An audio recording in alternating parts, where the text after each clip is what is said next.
From WFRB TV Local 5, your local election headquarters, this is Newsmaker Sunday with your host, Tom Zaleski.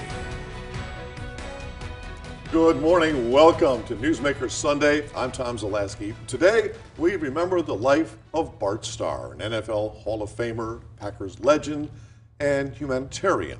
He was drafted by the Packers in the 17th round of the 1956 NFL Draft, played quarterback until 1971. During that time, Starr led the Packers to 5 NFL championships, including 2 victories in the first 2 Super Bowls.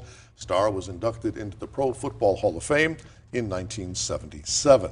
And joining us this morning to talk about Bart Starr's football career, none other than Packers historian Cliff Crystal. Cliff, thanks so much for joining us this morning.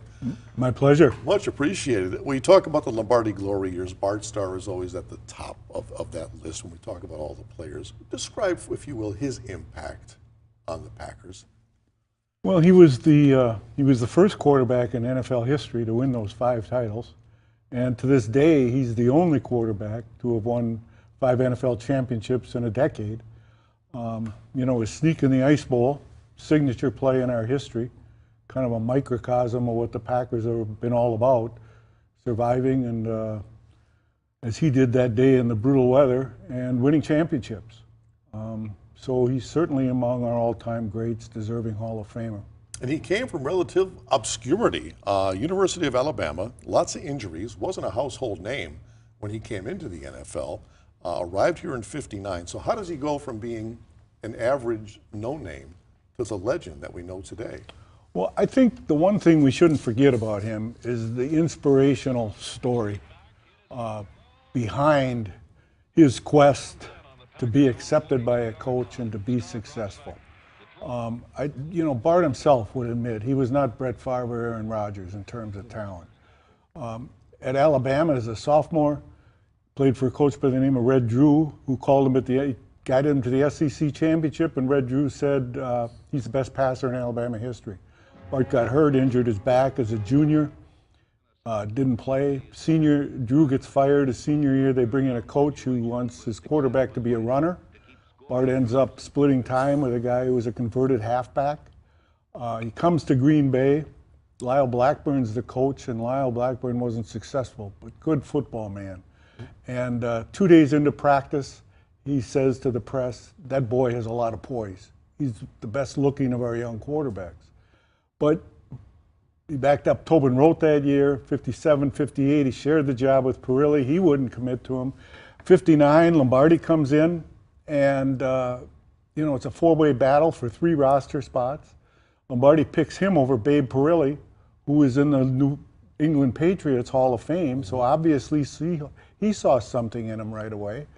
And but he trades for Lamar McCann. He makes him a starter. Bart's really third string. At the end of the year, he gets a chance. He goes 4-1. 4 years into his career, he wins his first NFL game as a starting quarterback. 1960 opener, he plays poorly, and Lombardi benches him and goes back to McCann. And finally, at midseason, he committed to Bart. They win the division. Young people who get passed over for promotions and jobs. It's such a motivating story that, took him almost, 7 years, 4 different coaches before somebody finally believed in him. Cliff, would Bart Starr have been as successful were he with any other organization or under any other head coach? Well, that's a tough question. We have to remember him in the context of the time he played, when the quarterback was a field general, called the plays, and that was his greatest strength. So today, quarterbacks don't even get a chance to do that. I think in his time, yes, he would have been successful for another organization if they had a good coach. But certainly playing for Lombardi. Nobody was successful in the 60s other than the Packers because of Vince Lombardi. Right. As a coach, he did not fare as well as he did as a player. How did he handle that challenge, that change of fortune, so to speak? Well, when it was all over, Bart admitted that it was the biggest mistake of his life. Really? Yeah, and taking the head coaching job. Yeah, he didn't, he had spent 1 year as an assistant coach. If the Packers would have hired a general manager, they'd have listened to Lombardi when he resigned as coach after the '67 season and said the two jobs are too big for one man. And yet the Packers went back to Phil Bingston when Lombardi left, made him the general manager coach. Then they hired Dan Devine for both positions. He had never been in the pro ranks. He was a disaster. So for Bart to step in that situation as both GM and coach, he was probably fighting a losing battle from the start.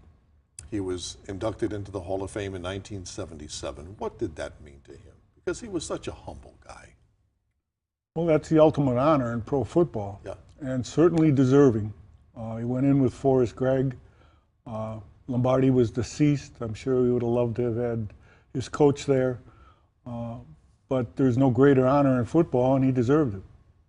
He maintained his relationship with the Packers up until the end. How important was that for him? He seemed to enjoy that relationship. Yeah, no doubt. I think you could make the argument he was the most popular Packer ever. Maybe even more so in retirement than when he played. And a big part of that was because of he remained a part of the Green Bay community for a long time after he played, and then and kept his ties with the Packers. Lip Crystal, Packers historian, thank you so much for joining us this morning. You're welcome. Good Much to be here. appreciated. We continue with much more right after this. We're going to talk with John Gillespie, co-founder of the Rawhide Boys Ranch and author of the book Our 351 Sons, when we come back.